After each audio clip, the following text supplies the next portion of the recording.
While the world focuses on US President-elect Donald Trump and his tweets, there is far less attention on the position once described as the most impossible job on this earth. That judgment was reportedly made by the first UN Secretary-General, Trygve Lie, of Norway, as he exited a job that had been assailed by relentless difficulties, including from the Soviet Union on the left to America's Joseph McCarthy on the right.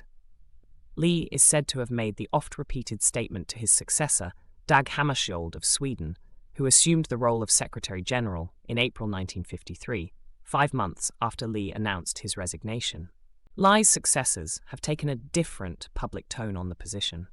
Kofi Annan stated at the end of his 2 terms that the role of UN chief could also be the most fulfilling job in the world. The 8th Secretary-General Ban Ki-moon stated in an interview a few days before his 2nd term ended that he had considered it his duty to make this impossible job a possible mission.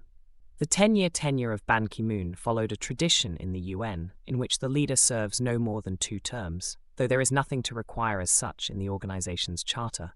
Burma's U Thant, who was the UN's 3rd Secretary-General, was, in a very slight way, something of an exception.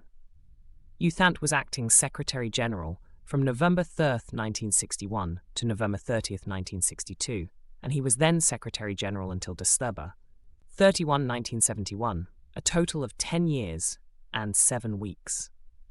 After a turbulent decade that included the Cuban Missile Crisis, civil war in the then Congo, as well as crises in the Middle East and the Vietnam War, U Thant was more than ready to be without the burden of the position. About a year before his 2nd term ended, U Thant announced that under no circumstances would he serve for a 3rd time. When asked during a news conference in September 1971 whether he would stay in office for a few months beyond his term, should the United Nations not find a successor, U Thant gave an unequivocal no. By mid-December, when a successor had yet to be found toward, U Thant felt terribly sick, he later wrote in his memoir. Fortunately for U Thant, 10 days before his 2nd term was to end, Kurt Waldheim of Austria was designated the United Nations' 4th Secretary-General. In his farewell speech to the UN General Assembly on December 27, 1971, U Thant said that he felt a sense of great relief bordering on liberation in laying down the burdens of office.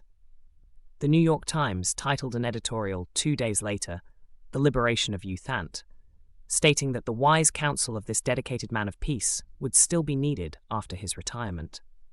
U Thant and the 5th UN Secretary-General, Peru's Javier Pérez de Cuellar, were the only office holders asked by UN members to serve a 3rd term. Both declined. Kurt Waldheim was the only Secretary-General to seek a 3rd term, but China's veto forced him to withdraw his candidacy. When U Thant's term ended, he received a standing ovation from the UN General Assembly, as all Secretaries-General have done since then.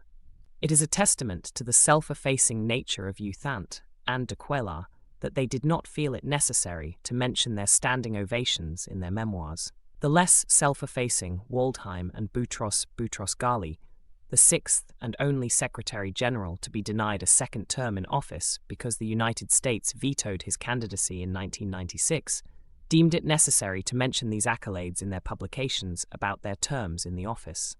After his liberation, U Thant wrote that he closed his eyes and meditated. He prayed for the success of his replacement, Mr. Waldheim, and he prayed for the success of the United Nations, just as all with an interest in world affairs may do now, as Antonio Guterres begins his challenging work.